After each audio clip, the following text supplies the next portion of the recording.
Welcome to Loyalize, a podcast brought to you by D Squares about customer relationships and retention.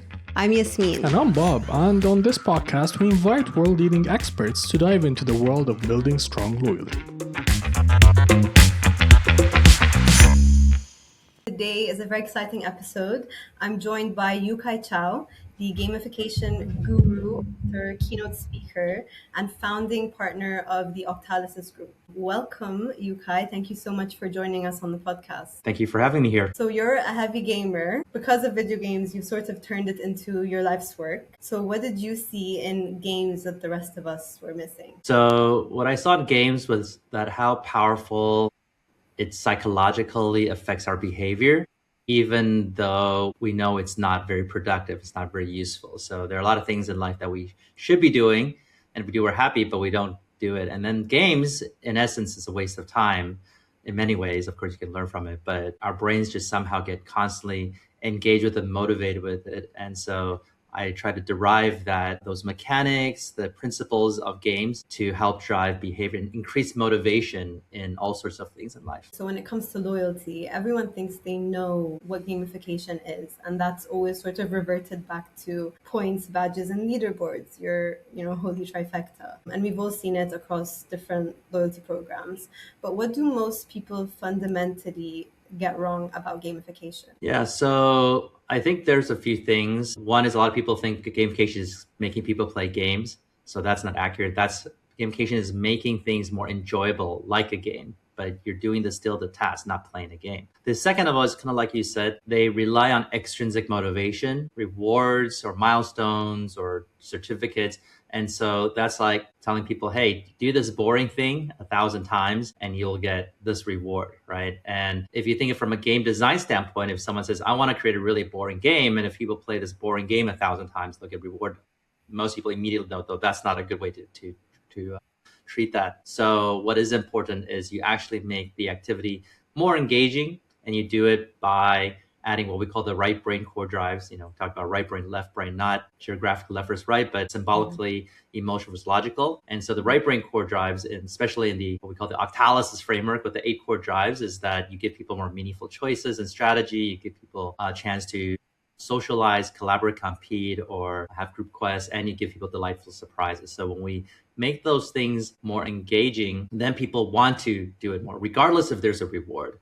And what I often say that when I do keynote speeches in loyalty conferences is that most loyalty programs are not real loyalty programs, they're mercenary programs, right? Because if you go to whoever pays you the most, by definition, you have no loyalty. But the companies that actually have loyal customers, they usually don't give out a bunch of discounts, sometimes zero discounts. Look at Apple, look at Tesla. They often charge a premium. And people just line up, they buy everything. And also when their friends laugh at them and say, hey, why'd you buy that? It's like, you're wasting your money. You can get something else for cheaper for the same thing. They argue for this company. Like, you don't know what you're talking about. This company has this purpose and meaning, and they do this, right? So those are real loyal customers when they actually want to be with the brand. They want to engage with the brand experience itself. And as a cherry on top, yeah, you can give people extrinsic rewards, but that shouldn't be the foundation of loyalty. I wanted to talk a little bit about sort of balancing engagement or driving engagement and motivation and like doing it ethically, I guess. Because I've seen there are brands, and we know them, that use game mechanics to sort of manipulate customers and get them to stay. But then as soon as the game is gone, the customer is as well. So what's the right balance? Yeah, so earlier I talked about the left brain, right brain, extrinsic side of motivation. There's also what we call white hat motivation and black hat motivation. And white hat is just more clear in terms of people feel like they're in control of that experience. And black hat motivation, it ties to your survival instincts. So people will still do it, but they feel like they have less control over how they interact with an experience. So sometimes it's because there's scarcity or they want to avoid a penalty, whatnot. And so when it comes to ethics, there's 2 parts of it. One is the nature of the motivation, and then there's the intention of the behavior, basically. So the nature is what I call white hat, black hat, and that could be positive or negative, because some people can use black hat motivation to get themselves to go to the gym more often, eat healthily. So if something they already want to do, and there's like they volunteer for a penalty system if they don't do it, scarcity or some kind of addictive gambling mechanics, and they're happy to do it. But also there are, what we call white hat motivation, where there's higher meaning and purpose, but they're actually doing something that is harmful for society or for themselves. So that's the nature of the design. And then there's the purpose, the intent and purpose of the behavior. And that's where we have the company saying, hey, we want you to buy things that you don't need. We want you to be addicted to scrolling or work overtime without proper compensation. And when it comes to this, at least, again, I'm not an expert in ethics per se. So I have my own principles and I just try to follow them. So my principles are basically having opt-in and transparency. So opt-in means that you opt in, you choose to be okay to be influenced. So you can listen to the pitch. You don't have to agree to the influence, but you, again, are willing to be pitched. Just like if you have a very charismatic friend that's trying to get you to go to a party, because that's your friend, say, okay, yeah, you can tell me how great the party is. And it's like, oh, everyone's going, it's the biggest ever, right? But you can say yes or no. The second part is transparency. So I know what you're trying to get me to do. If I think you're trying to get me to go to a party, but you're actually trying to get me to do drugs, there's no transparency. So if you look at another industry like hypnotism, even though it's supposed to even be more manipulation, right? Full compliance, people are okay with it because they do follow these two principles. Opt-in, I agree, you can hypnotize me. And then two, transparency, I agree to what you want to try to get me to. Hopefully, discover things in my past or whatnot, not do silly things on stage. So when it comes to intention, like if you walk into a used car dealership, I think you do, for a reasonable person, you opt in to say, you can try to sell me a car and tell me how great this car is, right? You can still deny all the influence itself, but yes, I opt into that. Now, sometimes there's fuzziness about, okay, are people sophisticated enough to know they're actually opting in? That's another discussion. But, again, so there's the nature of it. Is it intrinsic, extrinsic? Is it white hat, black hat? And then there's the purpose of it. Are you trying to get them to do things that are harmful to them or actually benefit their lives? Right. So the nature of it, the purpose of it, and then the transparency of it is three rule framework to go by. Was it the Zynga game that when people quit, it's like the best day of their lives or something? Yeah. So Zynga did rely a lot, and this is like games like Farmville, right? Rely on a lot of black hat motivation. In fact, and this is something that I warn the industry a lot, black hat motivation is a natural extension of data-driven design, which is a popular trend these days. And again, Zynga is the one that popularized it, because they say, we don't know what the answer is, right? We just look at the data and whatever works, that means people like it. So we're going to do more of that. And the problem is that because black hat motivation, again, it ties to survival instincts, right? So it drives urgency and drives obsession, addiction. So if you do black hat motivation, you'll see people do a lot more. They're addicted. They come back again and again and again. And so you're like, wow, that works. Let's do more of it. But then over time, people burn out. It's like gambling addiction. When you can't quit, you quit. So I have family members who play Farmville and they were just addicted. And all the Farmville short-term metrics look great. Monetization, retention, virality. But over time, 6 months, 9 months later, when people come back, they don't feel good anymore. When they play, they have to wake up 5 a.m. in the morning so their crops don't die. When they go on a vacation, they have to give their passwords to their relatives and whatnot. So when they actually finally quit the game, they actually feel great and happy, like they finally left the grasp of this devil. And that's not what people should feel when they quit a great game, right? They should feel a little bit sad and, it was a good memory. So, and I use sometimes really extreme examples because it's more memorable. So I don't know if it's sensitive in some places, but let's say there's a country has a dictator, right? Dictators, they do like court-driven loss and avoidance, right? Black hat motivation. They say, hey, if we threaten to lock people up and their families up, and sometimes we do it to show we're serious, hey, everyone changed their behavior and they're complying. So that's great. And since we're data scientists, let's do more of that, right? And so it gets more and more black hat. And even though you'll see behavioral change, right? You'll see data looks great. As human beings, we intuitively understand people are not happy in that environment. Many of them, if they could, they would escape the country. Some people might even want to band together and have what we call white hat epic meaning and calling and try to overthrow the tyrannical dictatorship, right? So just because the data shows it's working doesn't mean it's necessarily the best. It means that people are doing it, but you still have to think about, are they feeling happy? Are they flourishing, as opposed to they're just being addicted and wishing they would leave? So good game mechanics is not rooted in keeping customers addicted.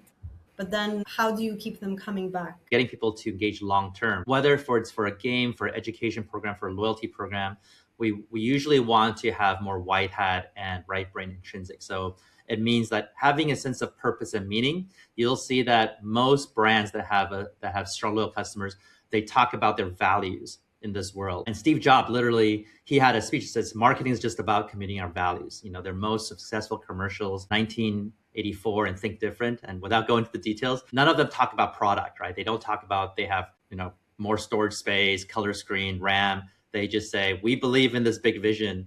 And if you believe in this too, you're an Apple person, you should buy our products. Same thing with Nike, right? Nike slogan is not, high quality shoes. It's just do it. So if you believe in this no excuse, no procrastination lifestyle, you just go and do it, just exercise, get things done. You're a Nike person and you wear their logo on your shirt to represent that. So that higher meaning and purpose, I think, is a really, really powerful thing to create loyalty. And then as people are buying your product, being your ecosystem, you want to show a sense of progression, so growth, but also give them some meaningful choices, their strategy, their self-expression, and make it social. So those are some more components that make people feel, wow, I want to come back, because every time I come back, there's a delightful surprise. I feel appreciated. I feel like there's a relationship growing.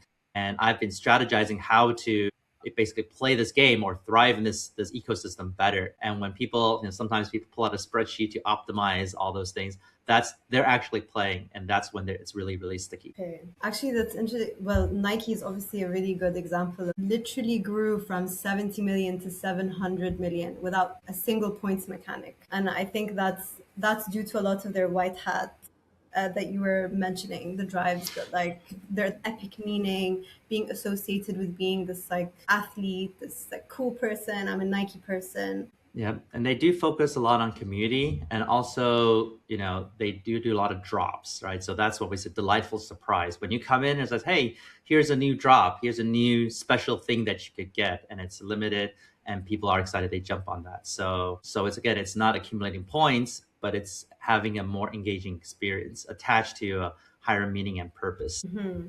Okay, so let's go back to the Octalysis framework real quick. So what actually are we looking at in plain language? Okay, so the word octalysis is a combination between the word octagon and analysis. And it's something I spent many years studying and understanding, like, what actually makes a game engaging. So I published on my blog, yukaiqiao.com, in 2012, and it picked up really quickly. It was translated organically in 16 different languages, and it led to the book that sold over 100,000 copies and I think cited by 4,000 PhD thesis academic journals. And the idea is there's the octagon, and on the octagon, there's 8 different core drives. So these 8 core drives, they motivate all our behavior. Everything we do in life is based on one or more of these 8 core drives, which means that if there's none of these 8 core drives there's zero motivation. No behavior happens. And based on where it's placed on the octagon, that's when it has different effects that we mentioned earlier. So not only does this allow to analyze and increase motivation and behavior, it also allows us to figure out what is the right type of motivation. Is it long-term, is it short-term, is it intrinsic, extrinsic? So here, an interesting example is on the right bottom of the octagon. That's called core drive 7, unpredictability and curiosity. So that's about, gambling mechanics or Easter eggs or being curious about a TV show, reading a book, learning. And it's on the right bottom, which means it's right brain, black hat. So it's intrinsic motivation. Our brains enjoy it, but it's black hat. We feel out of control. So that's basically like you wanted to go to bed at 10 p.m., but then you binge watch Netflix till 2 a.m, right? Your brain really enjoyed that. It's intrinsic, but you felt out of control. So you felt a little bit guilty, like you weren't controlling your own behavior, right? Whereas on the left top, that's core drive 2, development and accomplishment, which is white hat and left brain extrinsic, which means we feel good about it. We feel in control when we are progressing, achieving, new milestones and goals, but it's extrinsic. It's goal oriented. It's not experience oriented. We only do it for the goal. So the moment we feel like we plateaued, we're no longer making progress, we don't want to do it anymore because it's not actually fun. We're only liking the progression. And that's where a lot of exercise apps come in, and it's like at the beginning it says, oh, you're running faster, you're getting more laps, right? And you feel great. But the moment you plateau, you're like, wow, I'm no longer making meaningful strides. Then you feel demotivated because it didn't make running itself more fun. It just gave you a sense of extrinsic progression. Okay, so I see the distinction there. So most loyalty programs are entirely based on left brain, so points, tiers, and like measurable rewards. So what are brands leaving on the table by ignoring the right brain drives? Yeah, so like I said, left brain core drives are purely transactional. And so again, they're there because you're giving them a better reward, right? And the most basic ones, it's just a currency, right? It's like they get currency and you trade in. I was speaking at this big loyalty conference, Loyalty Connect in Atlanta, and a lot of the other speakers were like SVP of Walmart, of KLM, of Capital One, and many of them mentioned the same problem, which is a lot of people, once they redeem their points and they don't have the points, they leave because there's no more reason to stay. They already use up the points, and even they feel liberated, right? Because when they're accumulating, they feel like they have to get enough or else everything's lost. But if once they have enough, they redeem it. Now they could go to wherever they want again. So that's just the exchangeable point. But even for extrinsic motivation, you at least want them to feel like they're progressing. They are increasing seniority, they're valued. And you don't have to give them real rewards. Just the recognition itself, saying, you've been us for 5 years, you've been with us for 10 years, thank you so much. You're a honored member. That makes people feel better, as opposed to, well, once I spend my points, it doesn't matter how long I've been here for and what I've done in the past, right? And so that's why it's important to not just have a transaction, but also a relationship. And it's kind of almost goes without saying, a relationship, loyalty stems from relationship, not transactions. But then there's a lot of opportunities on the right side, the right brain core drive, which is making interacting with the brand more interesting, engaging. And like I said, the core drive 3 is empowerment of creativity and feedback, which is giving people strategy, meaningful choices, self-expression. So it's sometimes more interesting to say, hey, you can have strategy. Do you want to do a low risk, low reward kind of strategy, or a high risk, high reward, or redeem something small or save up for something big? When people have the self-expression, not everyone has to do the exact same thing.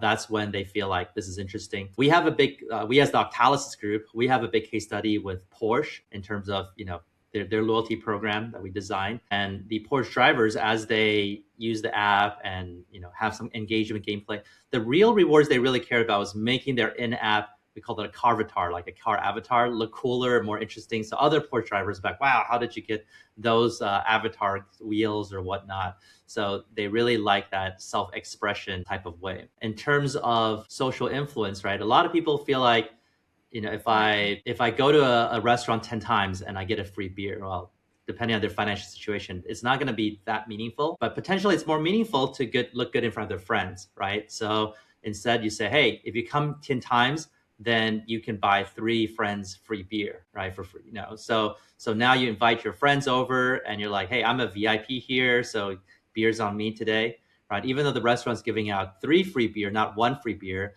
now they're bringing in 3 different people that have never been there before. Maybe they're impressed. They want to be part of that loyalty program or be a VIP program. And you actually brought friendship to the experience, right? And so now it's not, I just want to buy. I want to bring friends here and enjoy things together. So there's, I think, a lot of opportunities that are missed in loyalty programs. That's more about making the experience more engaging, more enjoyable, rewarding.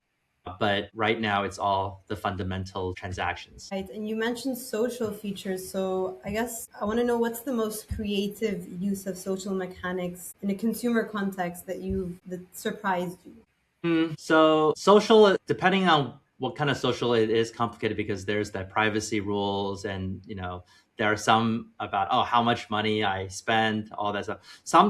I guess one thing that was surprising is I don't know how familiar with Venmo. Venmo is a payment app, and they try to make it really social. Like, you obviously can toggle on and off, but when you send money to people and have a purpose, your entire social circle can see that. It's like, oh, you send this money for that person because they bought you lunch or did this, and people think it's fun to kind of look at what each other's doing. There's sometimes something interesting. Like, I had a tenant in California, and he paid me with Venmo, but then I can see history, and it looked like, to pay, and he's like in his 30s, but to pay for the rent, he had to borrow money from his mom because that was recorded on his Venmo. So I don't know if you wanted me to see that, but it was interesting. It was engaging, interesting, and it made people feel like it was not just a tool, right, to pay people. It was a experience that could be shared. And that was surprising to me, at least. And when it first came out, and some people still think it's an interesting thing to broadcast that or be social about it. Now, some experiences are interesting and it ties into extra. So like this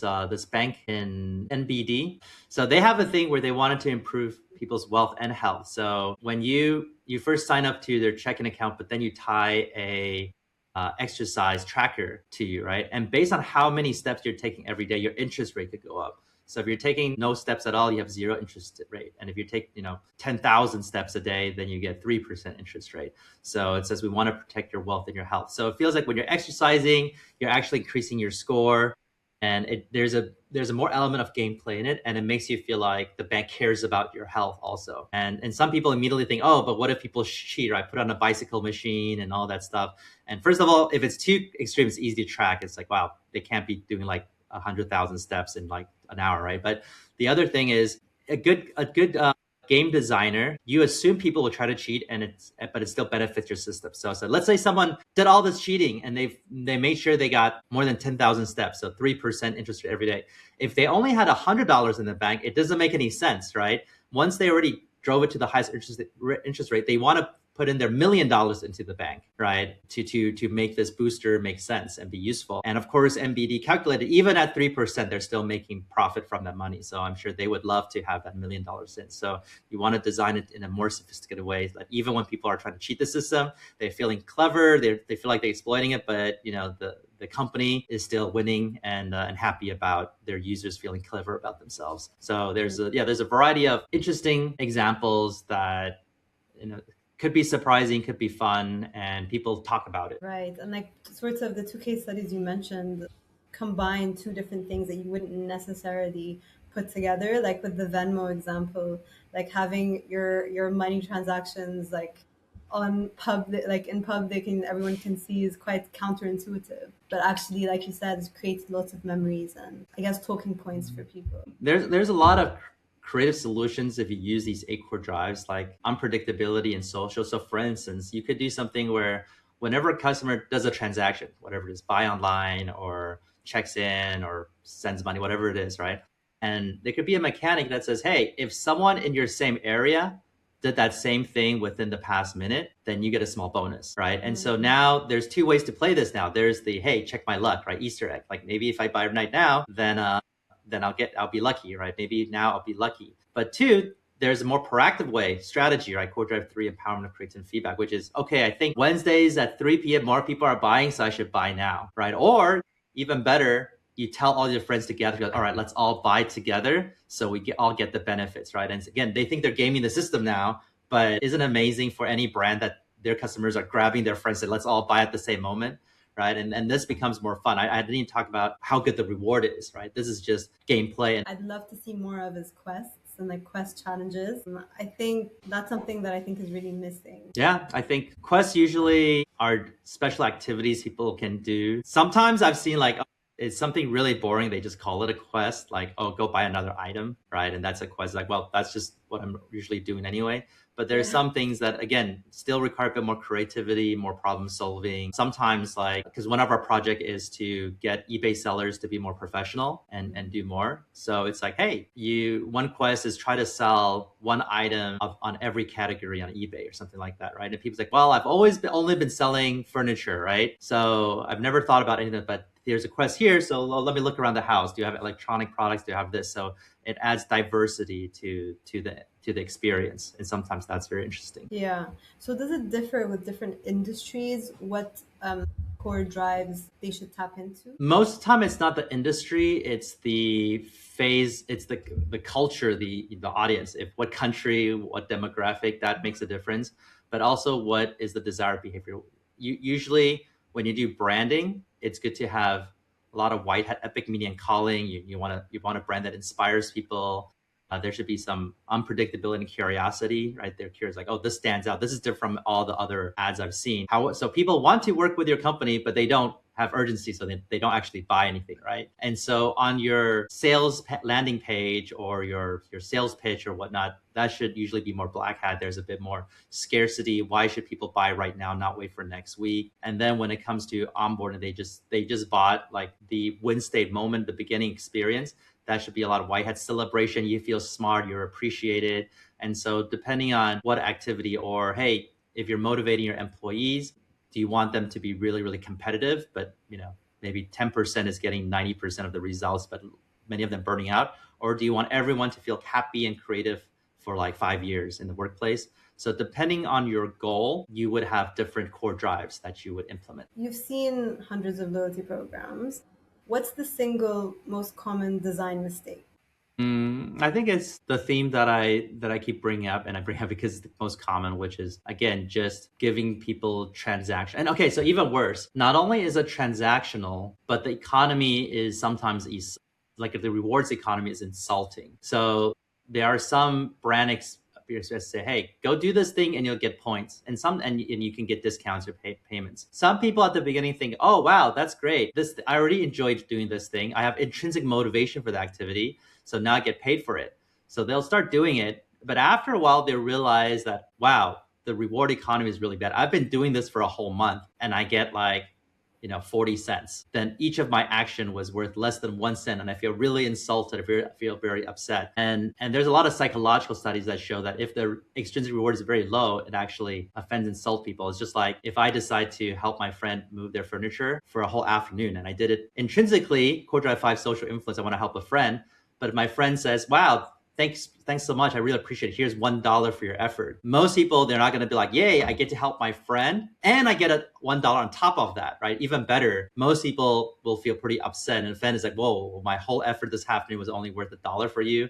They get upset because our brains tend to either think it's extrinsic or intrinsic. Is it marketplace or is it friendship, right? And it's only because the extrinsic reward is very low. If my friend said, hey, here's $1,000 for effort, I might not be offended anymore, but I think a lot of people will still say, no, don't pay me. I just want to do it as a friend, because they want to keep it in the intrinsic zone, not the extrinsic. So companies, many of them do the same mistake. They said, we'll give you rewards. And then people realize the rewards are so bad that they're like, I don't ever want to work with this company. And they're so insulting. And in that case, every scenario is different. Sometimes it's better to even give them collectibles or give them a lottery ticket for a chance to win. Or what I like to do is connect to that epic media and calling, which is, well, you can get a $5 gift card, or you can donate that so 20 kids don't have to starve today, right? And they feel like, oh wow, like I feel like I'm a savior. I saved 20 kids from starving to death because I was using this app or I was buying from this company, right? And that's a much more meaningful experience than just getting some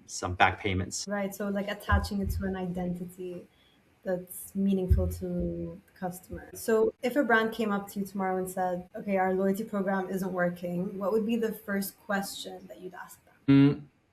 I would ask them to describe the loyalty program, but what my mind will be going through is I would just be immediately tracking these 8 core drives, right? What core drives are they using? Is it just about ownership, core drive 4? Is it about people have sunk costs, core drive 8? Is it because they have a good brand, so which is epic media and calling? So I would start exploring these things and understanding the pros and cons and how to make it better. So, and again, this is the short form of using the framework, right? Because if there's none of these 8 core drives, again, there's zero motivation, no behavior. People don't even eat. They starve to death without these 8 core drives, okay? So the fact that their customer is doing anything at all means there's some of these 8 core drives are there. So I like to first understand what those are, and then to brainstorm and figure out, okay, can it be better? Can it be more? Let's talk about how to engage different groups. So I've heard you talk before about how like older generations haven't been exposed to much stimuli, and so therefore game mechanics to them now is a bit more engaging versus younger generations who are so used to and like grew up in sophisticated gamified systems like TikTok and Duolingo and Fortnite, for example. Does that make them easier or harder to design for? Yeah, so you point out a very good misconception, which is people think gamification doesn't work on elderly generations and it's only for Gen Z. Back then it was millennials, now Gen Zs. And just like you described, you actually need better gamification design to motivate the younger generation, because they've been spoiled with all this core drive. Every game they're playing, they're saving the world.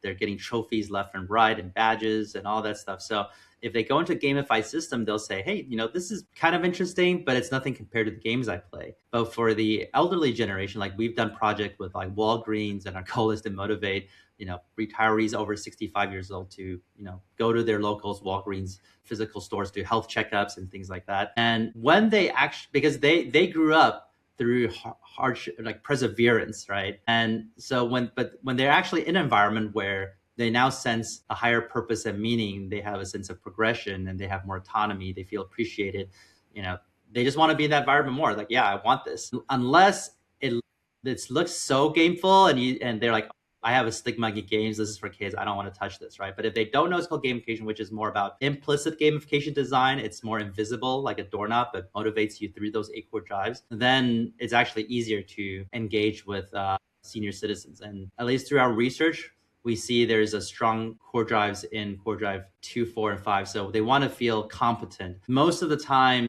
when you design things for elderly, you want to give them more help, right? You want to support them. But through our study, we show that they actually want to show that they are helping others. They have self-efficacy. They're lifting people up. And their biggest fear is that, when they don't do well, like anyone might not do well, but when they don't do well, people say, oh, it's because you're old. So they want to show that they are supporting the other people. They are they feel a sense of competency, and it ties to still their ownership, whereas their identity in the past and their values.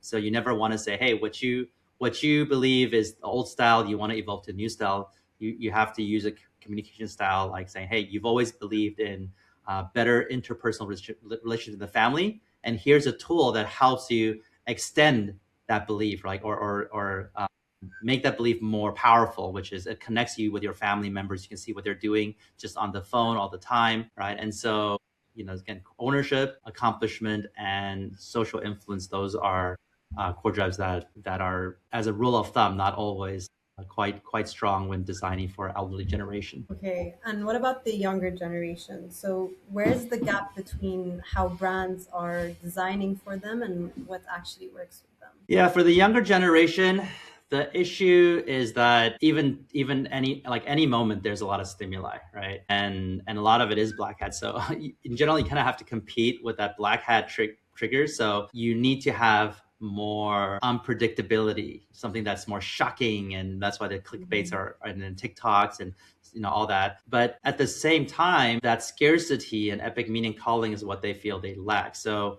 when messaging became so easy, back in the day, writing a physical letter is rare, right? It's very meaningful. Now texting each other is abundant and easy. So at one point, the younger generation was like, oh, what we want is something like Snapchat. A message that disappears shortly after has meaning because it's scarce, right? When you live in a world of abundance, you actually value the things that are scarce.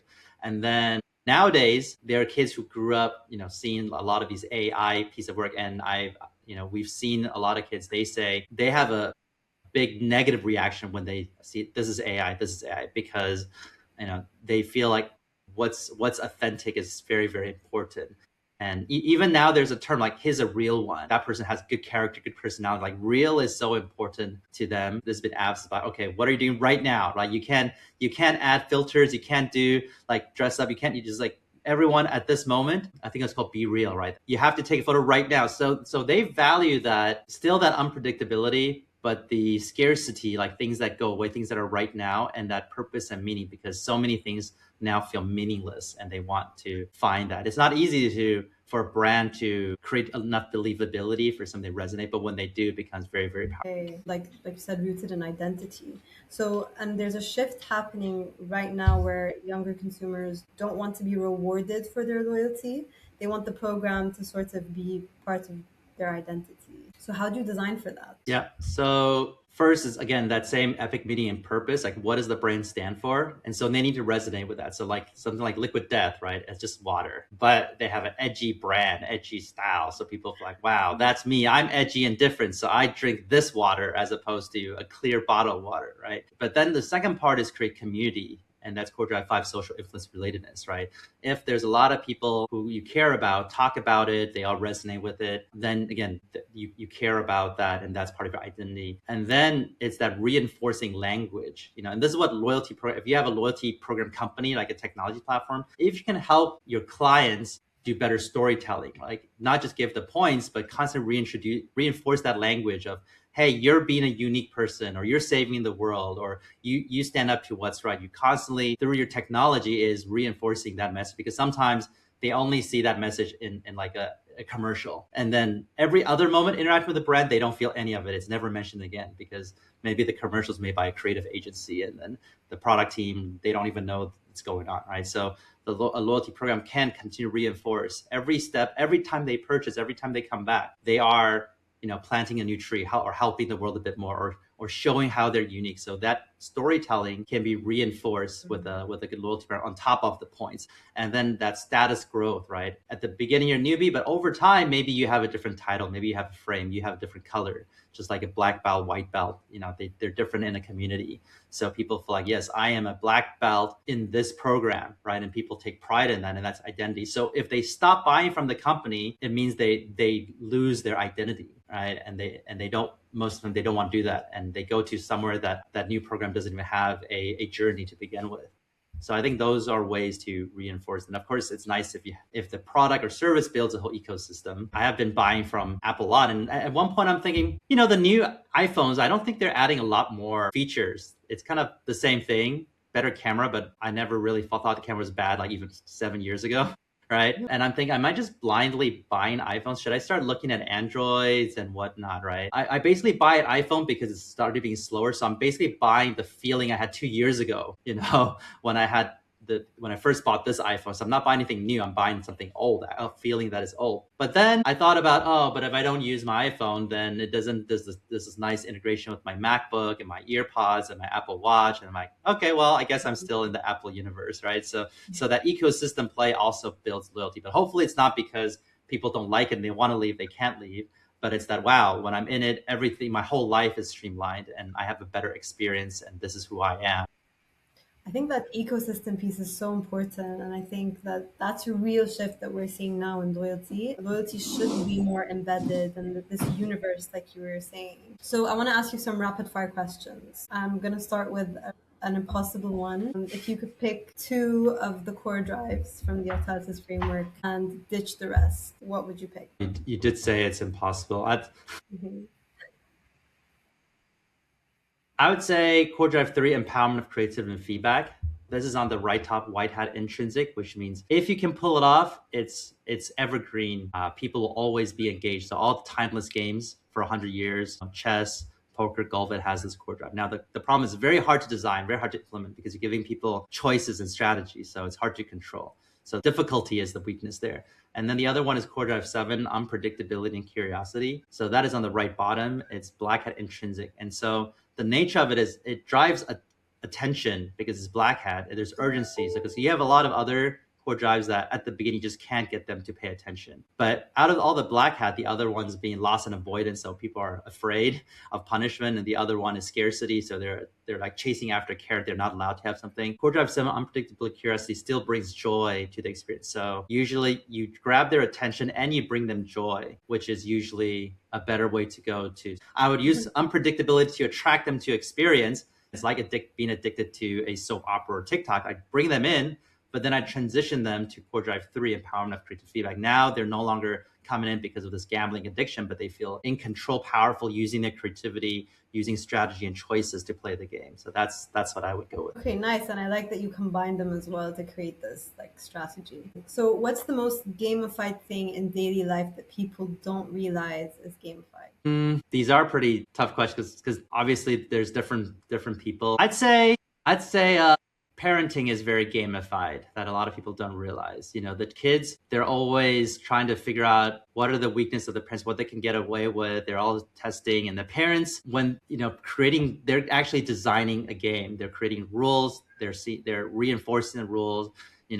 Are they giving kids like choices or no choices or the perception of choices? Is it a surprise experience? And to me, that's really fun. Now, this example is actually really, really strong. Like your question, it would be easily answered in Taiwan because in Taiwan, the government actually gamified their tax collection by turning every receipt into a lottery ticket. But most Taiwanese people grew up with that. So they always knew it was there. They had no idea that, first of all, no other country does that. And 2, it's actually a gamified way. They just think they're buying, yeah, of course you can potentially win a prize if you like get a receipt. And the reason why the government does this is because they want to avoid businesses skipping taxes, right, by not reporting anything. So they want the consumers to say, no, you have to give me a receipt because I want to play this lottery game.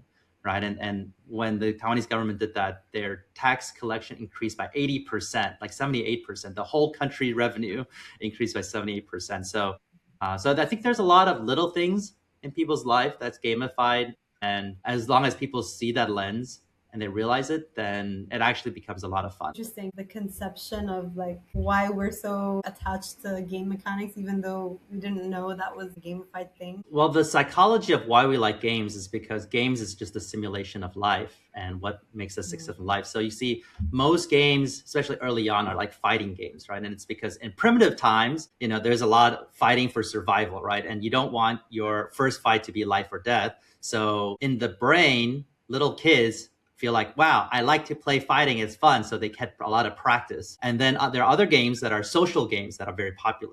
And these social games help human survival too. We want to build a village, we want to share, help each other. And then there's some other games that are about building a civilization, being an architect, right? And so those are also helping human survival. So the reason why we engage with the games we like is because those are simulations of what it takes for humans to be successful in the real world. And most people don't think about that, but that's also why learning gamification and applying game design to the real world helps you survive, be more successful there. So finish this sentence. Loyalty isn't a program, it's a blank. Experience. Okay. One brand that desperately needs to gamify their experience. I would say basically every single bank. Every company that is so important that they don't need to care about how delightful their customer experience is, they need to do it. Like games, if games are not fun, they die immediately, right? Banks could give you agony on every single step and you still have to manage your money, right? So you just keep going with it. So there are some industries that they can afford to have a terrible experience, but it means that if you just have a better experience, not as agonizing, you're winning. So like Revolut, right?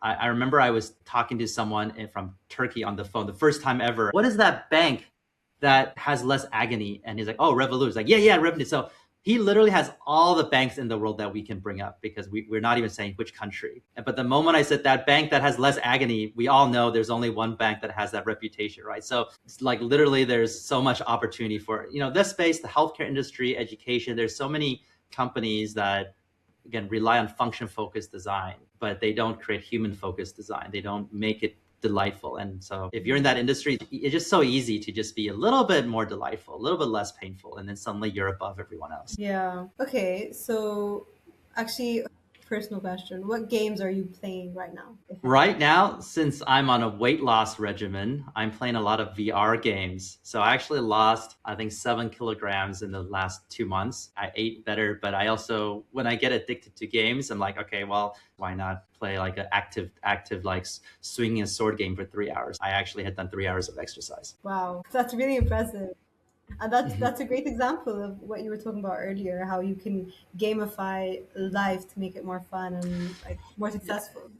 Yeah, and this is very important because some people use left brain core drives, right? They say, hey, if I lose a certain amount of weight, I'll reward myself, I'll buy this, I'll do this. So losing weight did not become more goal oriented. I really didn't do any calorie counting or do anything. I just had fun. And so I didn't think I sacrificed anything. In fact, I just thought I played a lot of games, but then I lost quite a bit of weight. Okay, so to close off our episode, I wanted to ask you what you think of the future of loyalty and gamification. Where do you think that's heading and where should it go? So this almost seems contradictory. It's going to be more human focused and it's going to be more AI powered. So human focused because I think as time goes on, people will demand a better experience with their brand, not just because there's some transactional little cashback or whatnot. It's because every other company, they're giving you a sense of purpose, meaning identity, a social appreciation. So if this company doesn't do it, then why would anyone go there, right? Why would you buy from, why would you work there? Whereas when you're just transactional, when everything else is about a relationship, about engaging experience. So that's the first thing. The second thing is everything will be more AI powered, which is a good thing in the sense that AI allows a brand to have a more personalized experience with everyone. Give them the type of higher meaning and purpose that they can absorb, that is more believable for them. Give them a more delightful, surprising experience because unpredictability is hard to create because, you have to hand code everything or hand create the program. But AI can say, here's another cool thing, here's another reward, here's a surprise image, here's a video that will make you smile, right? They could generate that, and they would know what kind of pacing you want, what kind of win state makes you feel excited. So, I think the future is really about AI-powered human-focused design. Okay.